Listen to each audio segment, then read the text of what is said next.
Imagine finding a simple daily ritual that leaves you feeling more energized at 70 than you felt at 60, all by pampering your feet. Why the feet? According to medical literature, warm foot baths trigger vasodilation, widening blood vessels, and increasing blood flow.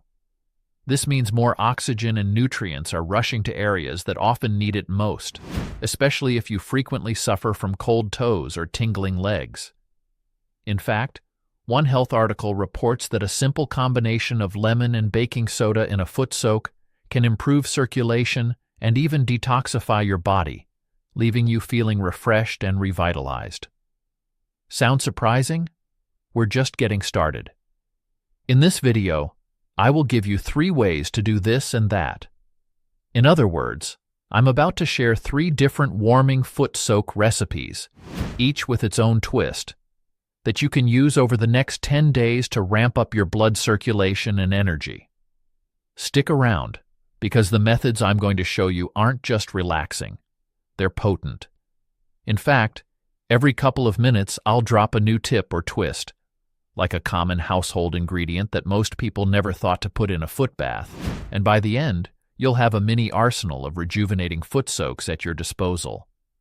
And the first 20 seconds of trying one might just astonish you with how good it feels. Let's dive in. Now, I promised 3 methods, so let's start with method number 1, which I like to call the lemon fizz foot soak. Why fizz? Because it uses lemon juice and baking soda.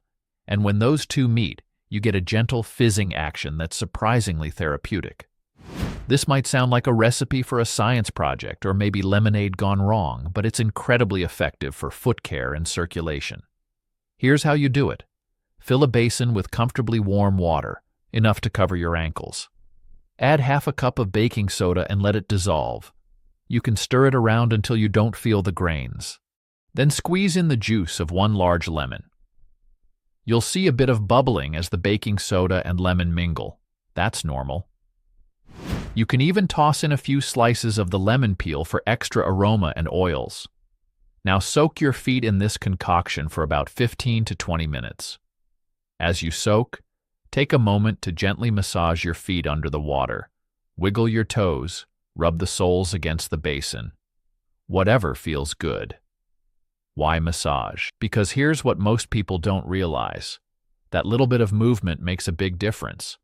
It enhances circulation even further by stimulating blood flow in the muscles of your feet. In other words, you're not just passively sitting, you're actively encouraging blood to move, which is exactly what we want for warmth and energy. Now, let's talk about why this lemon baking soda soak is so powerful. Lemon is more than just a citrus fruit. It's packed with natural benefits. It has antioxidant properties and is rich in vitamin C, which is great for your skin and blood vessels. When you soak your feet in lemon-infused water, you're helping to flush out toxins through the skin and even neutralize foot odors. Lemon is also a natural astringent. It helps tighten and tone the skin, and interestingly, it helps improve circulation and reduce swelling in your feet. If you've ever had puffy ankles after a long day, a bit of lemon in a warm soak can work wonders to ease that. And let's not forget the uplifting scent. The bright citrus aroma can elevate your mood and wake up your senses, acting like a gentle energy booster on its own. Who doesn't feel refreshed by the smell of lemon? Baking soda, on the other hand, is the unsung hero of this recipe. This common household powder is a natural cleanser and exfoliant. It softens rough skin, making it easier to slough off dead skin cells, and it neutralizes foot odor like magic. But beyond the skin-deep perks, baking soda foot baths are even recommended for people with poor circulation in their feet, as they help soothe and open up blood vessels in a gentle way. Baking soda also helps restore the pH balance of your skin, which can fend off fungal infections and irritation. The result? By the end of a 15-minute soak, your feet come out clean, soft, and tingling with improved blood flow. Before we move on, here are a couple of crucial tips to get the most out of the lemon fizz soak, because the next part is crucial, and doing it wrong can actually backfire a bit. First, check your water temperature. Make sure it's warm but not scalding hot. Most people think the hotter, the better to warm up cold feet. But extremely hot water can dry out your skin or even cause mild burns, and it might actually draw blood away from your feet as your body tries to cool down. We want comfortably warm, around 98 to 104 degrees Fahrenheit, 37 to 40 degrees Celsius, which is enough to spur circulation without risk. Remember, the goal is to feel soothed, not to see how much heat you can tolerate. Second, as tempting as it is to just sit and doze off and you will get relaxed, keep gently moving those feet every few minutes. Think of it as sending a little signal to your blood. Hey, we need you down here. And if you really want to pamper yourself, have a moisturizer ready to rub into your feet after you dry them. Warm, freshly soaked skin soaks up moisture like a sponge, and a quick lotion massage will further improve circulation while preventing any dryness. One more thing, frequency. Doing this foot soak consistently is key. Most people don't realize that a one-time foot soak feels nice, but doing it daily, or every other day, for a week or two, is where you truly notice a difference in your overall energy. We're aiming for that 10-day boost after all. Okay, if you don't agree with the method, I will present another method. In other words, if lemon and baking soda aren't your cup of tea, or if maybe you're allergic to citrus or something, no worries. Our next method takes a totally different approach. Method number 2, the Peppermint Salt Revitalizer. Now we're going to bring in a refreshing twist, quite literally because peppermint is involved. Let's set it up. Again, get a basin of warm water, same comfortable temperature range. Add about half a cup of Epsom salt and stir it in until it dissolves. Epsom salt is famous for its muscle-relaxing and anti-inflammatory properties, thanks to the magnesium, and it has been shown to help reduce swelling in feet and ankles. So right away, this soak is great if you have any soreness or slight inflammation. Next, we add peppermint oil. Essential oils and water don't naturally mix, so here's a tip. Put 4 to 5 drops of peppermint essential oil into a tablespoon of the Epsom salt first. Rub it around, and then toss that fragrant salt into the water. This helps disperse the oil a bit. Instantly, you'll smell that cool, minty vapor wafting up. Go ahead and soak your feet in it for about 15 minutes. Within the first minute or two, you'll likely feel a light tingling sensation on your skin. That's the menthol in the peppermint working its magic. It's a soothing, cooling effect that comforts tired, inflamed feet while also getting the circulation going. Interestingly, even though peppermint feels cooling, it's actually prompting your blood vessels to gently dilate. One aromatherapy expert notes that peppermint oil is a powerful oil for improving circulation. When applied properly, it stimulates blood flow and reduces feelings of stagnation in the limbs. In plainer terms, it wakes up any areas where your circulation is a bit sluggish. So if you often feel like your legs are heavy or your feet fell asleep, peppermint is your friend. And the next part is crucial, because doing it wrong can actually backfire. I'm talking about the peppermint oil dosage. With essential oils, less is more. Peppermint oil in particular is very potent. If you splash in a dozen drops thinking more scent equals more effect, you might end up with overly cooled, irritated skin. Peppermint has a high menthol content. Too much can feel like an ice burn. Overdoing it could even cause a bit of redness for some people. So stick to about 5 drops in that basin. That's enough to get the benefits without any downside.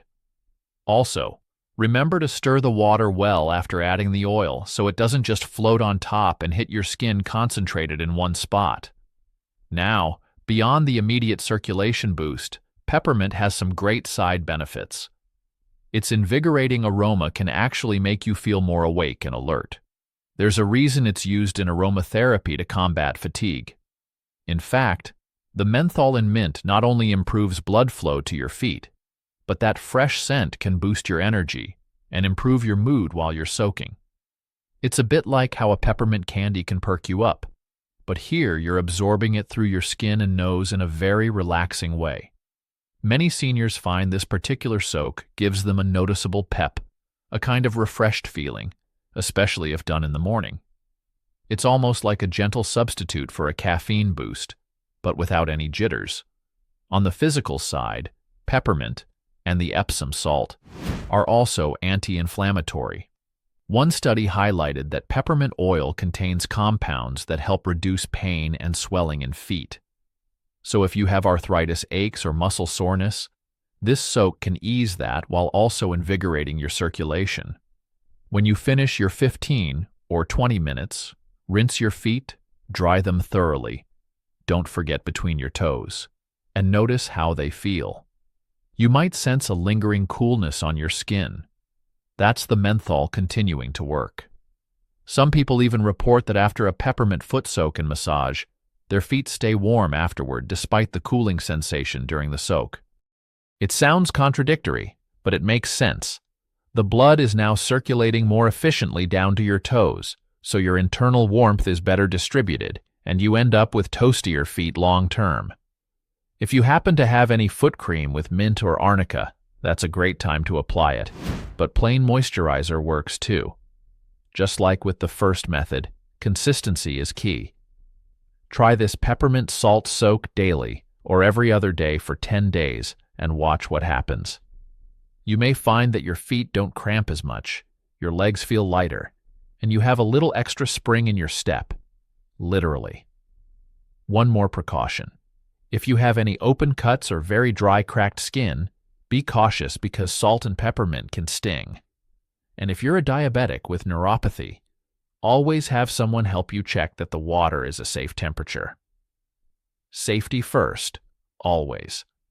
Now let's talk about a third recipe, because I promised you 3 powerful methods. Method number 3 is perhaps the one I'm most excited about, as it's a time-tested remedy that combines warmth and a touch of spice. We'll call this one the ginger warmth foot soak. Over centuries, people in various cultures, from traditional Chinese medicine practitioners to modern naturopaths, have used ginger to improve circulation and energize the body. Ginger is what we call a warming ingredient. When you consume it, you feel heat spread inside. When you soak in it, a gentle warmth spreads through your skin and muscles. It's exactly what we want for anyone struggling with cold feet or sluggish blood flow. As a bonus, ginger is a potent anti-inflammatory and can ease aches and pains in your feet and joints. Here's how to prepare the ginger warmth soak. Ideally, use fresh ginger root if you can get it. Take a piece about the size of your thumb, or 2 to 3 tablespoons if grated. Slice it into thin pieces or grate it. The smaller the pieces, the more effectively it will release its goodness into the water. Now, option 1. You can boil a small pot of water, throw in the ginger slices, and let it simmer for about 5 to 10 minutes to create a ginger tea. Don't boil it furiously for long. A gentle simmer is enough.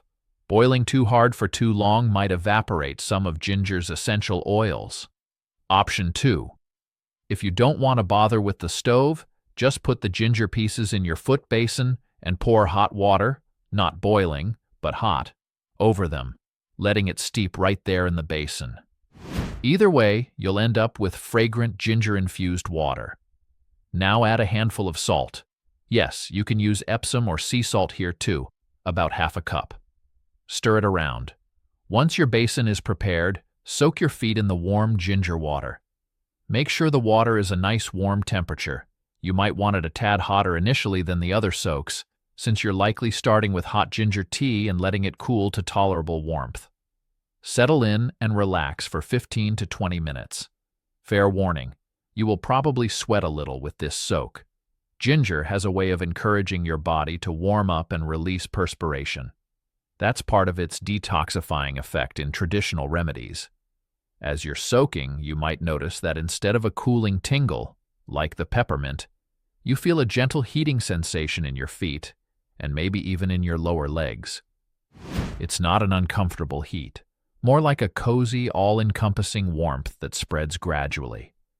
What's happening is the ginger is helping to dilate your blood vessels, drawing more blood to the surface of your skin and to your extremities. Essentially, it's improving circulation throughout your feet and legs.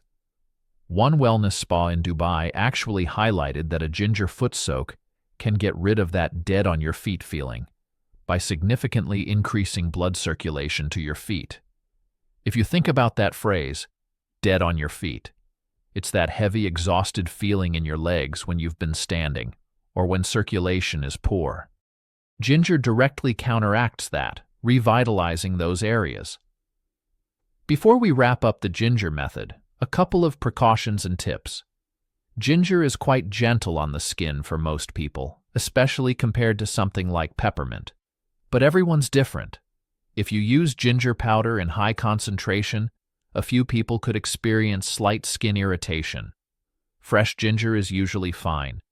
If by chance your feet feel irritated or very red, just rinse them off. It's rare, but I mention it so you don't worry if you see a bit of pinkness. That can also just be increased blood flow, which is a good sign. Also, like with all soaks, stay hydrated. Sounds funny, but if you soak in hot water, and especially with ginger, which might make you sweat, you want to drink a glass of water afterwards. This keeps your circulation healthy and compensates for any fluids you lost while sweating. And of course, make sure you're seated somewhere safe. A deep, relaxed state can sometimes make you a tad lightheaded when you stand up, so take your time getting up afterward, especially if you did a very warm soak. If you have any condition like low blood pressure, just be mindful of that.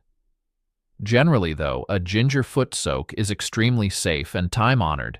These 3 foot soaks each offer a simple way to boost circulation and energy, perfect for seniors, though helpful at any age.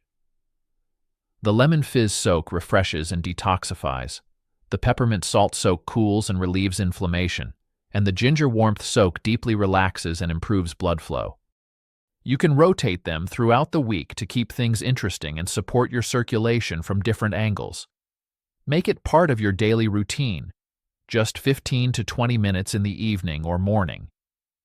After about 10 days, watch for subtle changes: warmer feet, better mornings, maybe less numbness or fatigue. These small improvements can build into something meaningful. This is more than a remedy. It's an act of self-care. Taking time for your feet sends a powerful message. Your health and comfort matter. Sometimes the key to feeling better is right at your feet. A little warmth, a little attention, and your whole body can start to feel the difference.